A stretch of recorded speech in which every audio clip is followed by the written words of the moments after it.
This is Adam, and this is Abed. Both are in Year 7 and they're new to the school. They're quiet, well-behaved, and they work hard. Despite this, their results are below average and they are lagging behind the rest of the class. The school wants to work out how they can support the two students to enable them to reach their full potential. Both Adam and Abed appear to be struggling with reading across all their subjects. That's when they take CAT-4, a cognitive abilities test.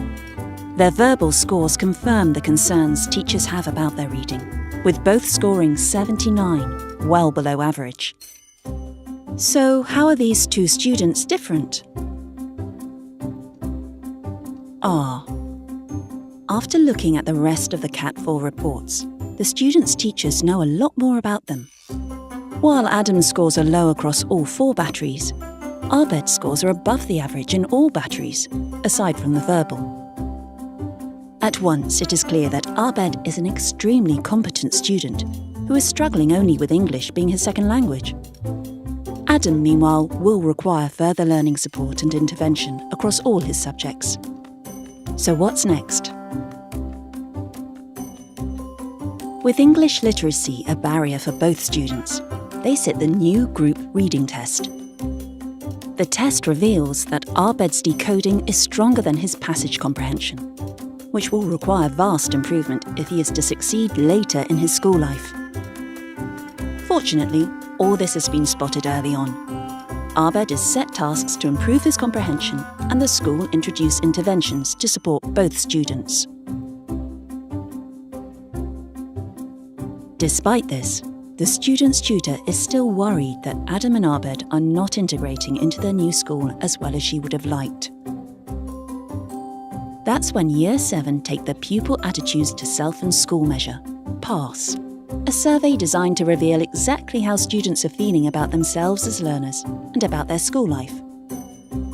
Now the data tells an even richer story. Abed's PASS scores are generally positive. He is starting to enjoy school and has a good relationship with his peers. However, his perceived learning capability is a real cause for concern. He is low in confidence and overwhelmed by the curriculum. No wonder, as his struggles and frustration with the language barrier is preventing him from achieving his potential. Adam is also struggling with confidence, and his class teacher realises that he is feeling a lot of pressure at home to succeed. The school now have a full picture of both children. They put interventions in place, and further testing with the new group reading test shows that both students are making improvements with their reading, although they are still behind their peers. At Parents' Evening, the teachers inform Adam's parents about his learning support needs, encouraging them to praise him in his schoolwork and maintain a positive attitude to keep him motivated. Abed's parents are concerned by the difficulty level of the work he is being set, but his teachers are confident in his ability and reassure his parents of this.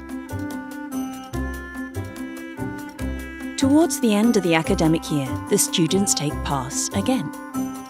Abed's scores are promising. He is feeling more confident in his own ability and forming more connections with school, having joined an after-school robotics club.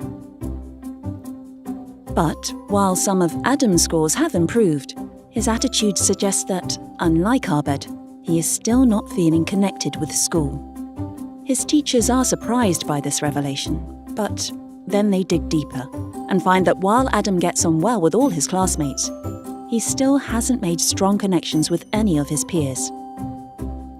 His class tutor asks him about his interests and encourages him to join the school tennis team.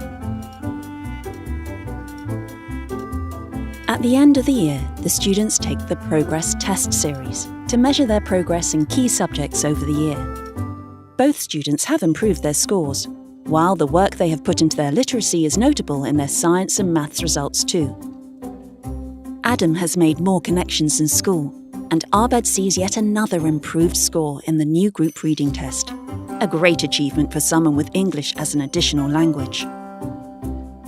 Most importantly, the school's interventions don't stop there. Adam and Abed are now 2 happy, integrated students, but they still have barriers that can prevent them from achieving their very best. The school continue to support both students with their reading so that they can access the curriculum no matter what. And continued testing with PASS ensures that their teachers know exactly how their students are feeling and what support they are going to need to not only reach their potential, but to exceed it. None of this would have been possible if Adam and Abed School weren't part of the Student First programme, a flexible 3-year partnership with us which enables international schools to find the assessments that work for them and their students.